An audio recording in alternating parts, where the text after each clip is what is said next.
ถือว่าเปิดน้ำย่อยก่อนเนาะ อาจารย์พงศ์พิพิสอนเนาะโอกาสต่อไปเชิญผู้เฒ่าใหญ่เฮาเนาะเจ้าภาพเนาะเชิญขึ้นมากล่าวมีคำคิดคำเห็นออกงานในวันนี้เนาะขอเชิญขอแสดงความนับถือญาติพี่น้องอยู่ไกลมื้อนี้ข้าพเจ้าได้จัดงานเฮ็ดบุญเฮือนและงานบุญนั้นก็ได้เสร็จสิ้นไปด้วยดีก็ย้อนญาติพี่น้องฮักแพงกันบ่ปากบ่วางมาช่วยเหลือยังเบาวัตถุจิตใจเหือแห้งเฮ็ดให้เรียกงานเฮาสำเร็จไปแล้วแล้วก็แสดงความขอบคุณใจพี่น้องเนาะต่อไปนี้แล้วแม่นว่าเวียกเฮาก็ใกล้จะสำเร็จแล้วอันลอยแล้วมีแต่ท่าส่งของบุญก็สำเร็จแล้วแม่นก็ขอให้มวลซื่นอบอุ่นให้แก่ครอบครัวข้าพเจ้าให้ได้สุขได้ใส่ความญาติพี่น้องให้ร่ำให้รวยสุขภาพเข้มแข็งเบิดทุกคนตลอดปีใหม่2020ต่อไปเขามอบเวทีนี้ให้ท่านวิริศิษฐ์บุญสุขเป็นผู้ควบคุมเสียงขอเชิญขอบใจเนาะทั้งผู้เฒ่าใหญ่เฮาเนาะผู้เฒ่าแก้วดารพงศ์เนาะวันนี้ก็ถือว่าดีอกดีใจบรรดาทานแขกที่ไม่เกียรติเนาะเพื่อนสนิทมิตรสหายพี่น้องป้องปลายญาติเนาะโดยเฉพาะมาจากแก่งเชียงควงแดนวิลาชนกับพวกเขาเนาะตักบาตรจากน้ำถือว่าทำบุญทรงกองเรียบร้อยบานในกระมวลซึนเนาะสร้างครบสามัคคีมีอย่างก็โอ้ล้มกันไปเนาะบุญบ้านเฮาเพิ่นว่ากินข้าวไปน้ำล้มกันไปพร้อมเนาะยิ้มไปพร้อมเนาะน้ำตาพีเพศเพิ่นว่าเบียร์ลาวในเบียร์ของคนจริงใจเพิ่นว่ากินที่ใดในจริงใจนะมัดทุกคนเนาะการโอกาสต่อไปนี้การขอเชิญประธานแขกที่ไม่เกียรติเบิกบานมนซึนเนาะกับเสียงเพลงเนาะจากทีมงานกับพวกเราเนาะในวันนี้เนาะก็ถือว่าถ้าประธานใดอยากประกอบส่วนเสียงเพลงเนาะมีนำเสียงดีบุดีพวกเกี่ยวเนาะขอแต่มีใจหักถนัดเสียงเพลงเนาะขึ้นมาประกอบส่วนได้เลยพวกเขาจะถ่ายทำไว้เนาะถ่ายเป็นมิวสิกวิดีโอให้แถมในพร้อมเนาะท่านมาลองในวันนี้เนาะการโอกาสต่อไปนี้ก็มอบตื่นอีกเนาะเสียงเพลงเอาไปทั้งสาวลองแจ้งมาในเนาะทั้งอาจารย์ใหญ่เอาอาจารย์พงษ์ก้าเกียมอีกเนาะว่านักร้องเขายังมาบ่ฮอดบางคนก็ล้มทางก็มีเนาะว่าเป็นอย่างสำหรับวันนี้เอาเพลงซ่าๆซึ่งจะบาดทุกตอนเนาะแล้วจึงย้อนเข้าสู่ลำโพงสามัคคีเนาะถ้าไม่เราไม่เบียดกันยิ่งก็ไปขึ้นมาเนาะยิ่งทั้งนักร้องเลยเด้อขึ้นมาเนาะอาจารย์พาลีไปใส่แล้วพาลีเนาะมาเบิ่งนักร้องคะแนนเนาะมีเราไม่เบียดกันมาเย็นทั้งนี้แน่เนาะจะไหนก็แห้งมาเสียงพอดีเป็นว่า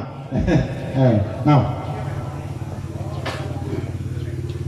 เอาอีกเนาะหนึ่งเสียงเพลงจากสาวลองแจ้งมอบให้เนาะหักกินเตียนผ่านไปเนาะมอบให้ทุกคน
เมื่อไก่หัวใจ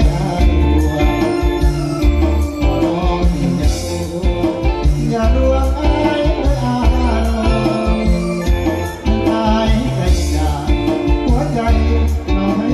มันคงจงฟังเสียงเป็นห้องส่งผู้จำทุกเราแก่นบ่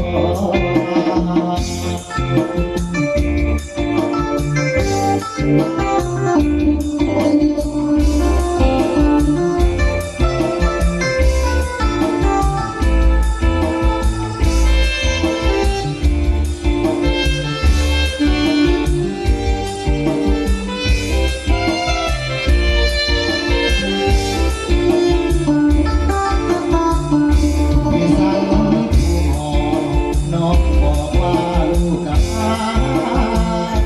อยู่นี่จนตายบอกใครคือคำสาปเมื่อได้ได้เจอกันภาพน้องคือเสียงกันวันหนึ่งอายคงกลับมามากันน้องเก่า สาวเมื่อไก่หัวใจขอน้องอย่าลวงอายตายไก่กาหัวใจให้มันคงจงฟังเสียงเป็นห้องกูจำจงหลับแก้มบ่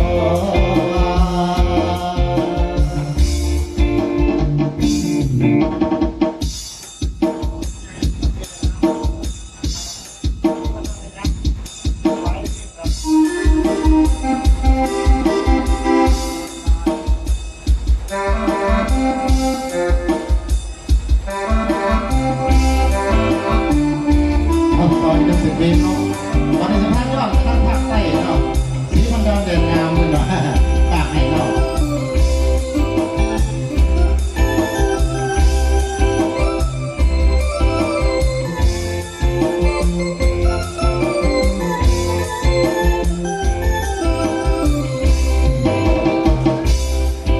งามลายสีพันดอนบ้านเมืองนอนของเฮานี่นะลายเดือนลายพี่จากลาลายเดือนลายพี่จากลาคนย้อนตาว่าดวงใจเสียที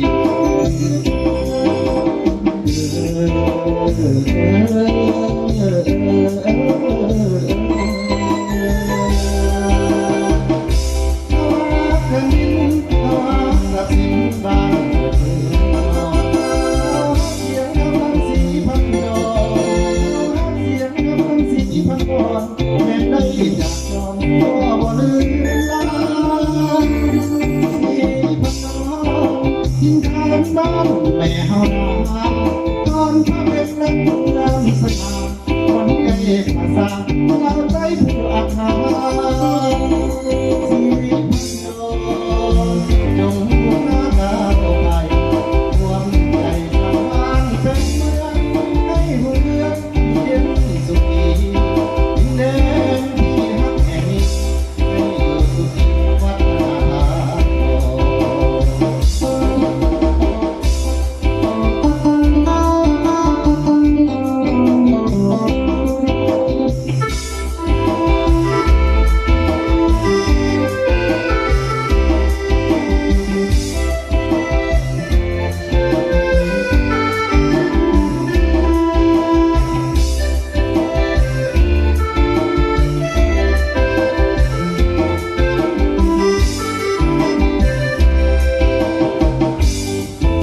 แดดลำได้สีฟันดอนใส่ลายเกลียวหัวตุ้ยนี่นาหางนำน้อยเงาเส้นโจหางนำน้อยเงาเส้นโจสาวสิ้นทางเมื่อเจออี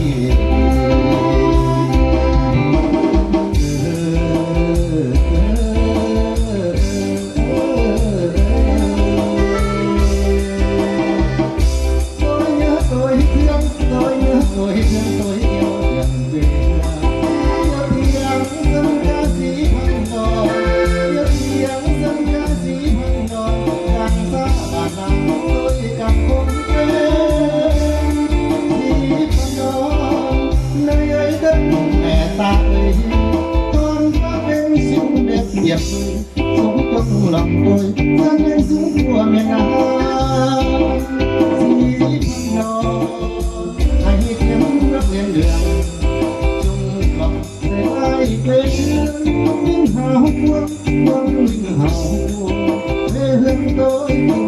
มึงบอกไงไม่ตื่นแสงลายเสื่อยบอกไงไม่ตื่นแสงลายเสื่อย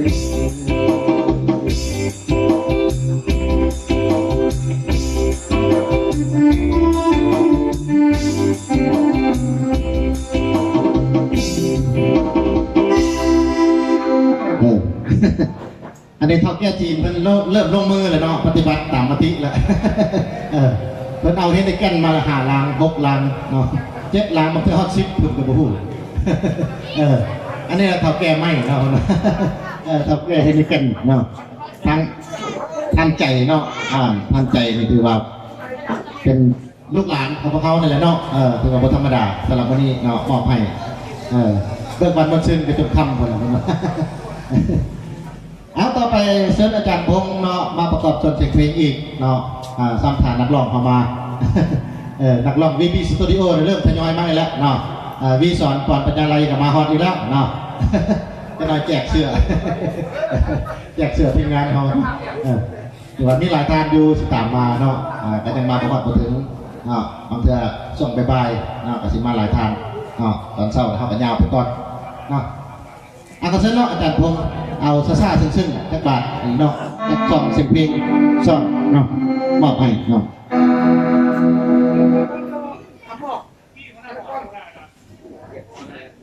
มอบเบียร์บอก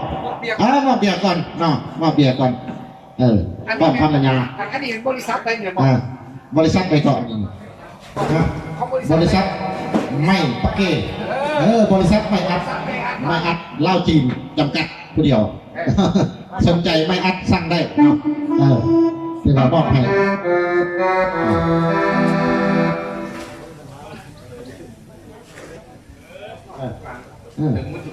มันไปทำบุญทั้งตอนเขาเนาะเป็นขั้นตอนเนาะเพื่อนว่าชิ้นก็ขาดไปคุ้มเถียงกันว่าสำหรับวันนี้เนาะ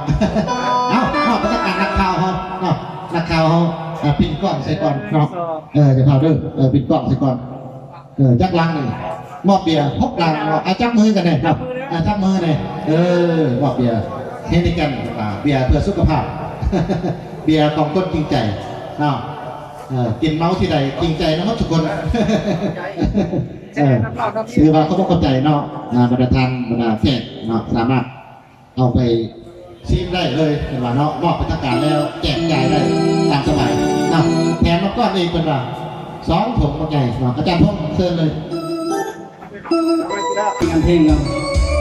เพลงนี้ก็ได้แต่งขึ้นเพิ่มเติมแล้วเนาะบ่ได้มาขยันน้อยใจ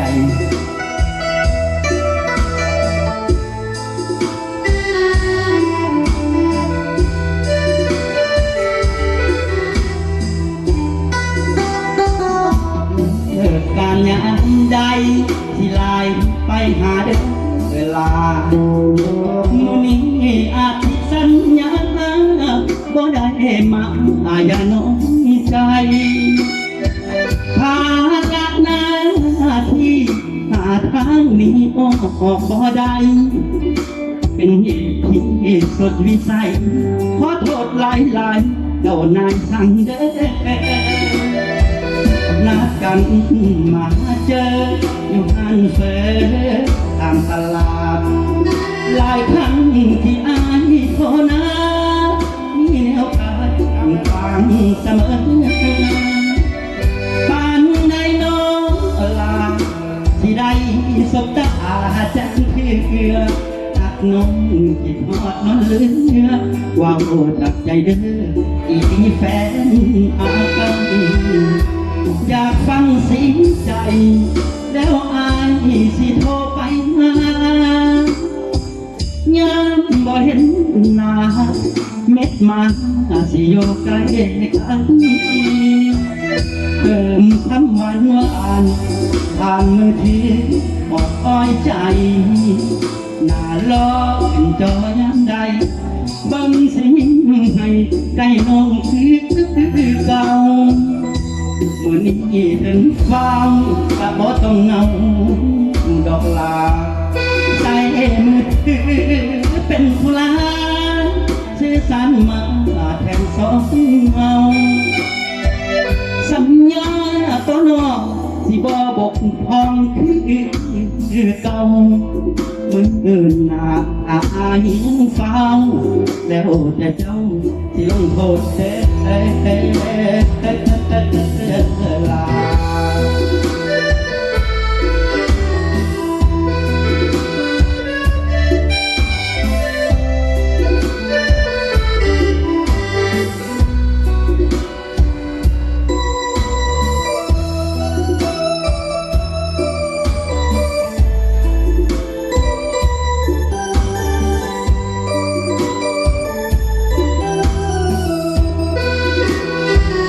อยากฟังเสียงใจ แล้วอายสิโทรไปหายามบ่เห็นหน้าเม็ดมาสิอยู่ใกล้กันเติมคำหวานหวานผ่านมือถืออ้อยใจหน้าล้อเป็นจอยันใดบังสิยิ้มให้ใกล้น้องคือเก่า มื่อนี้ถึงเฝ้าก็บ่ต้องเงาดอกลาใส่มือเป็นผู้ลาซื้อสันมาแทนสองเงาสัญญาก็นอกสิบ่บกพร่องคือเก่าลาตายยังเฝ้าแล้วแต่เจ้าลงโทษลา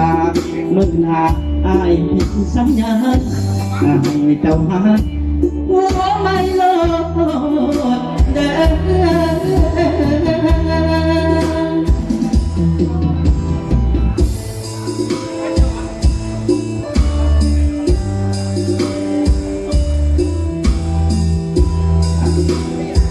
เอาอีกตักเท่งน้อง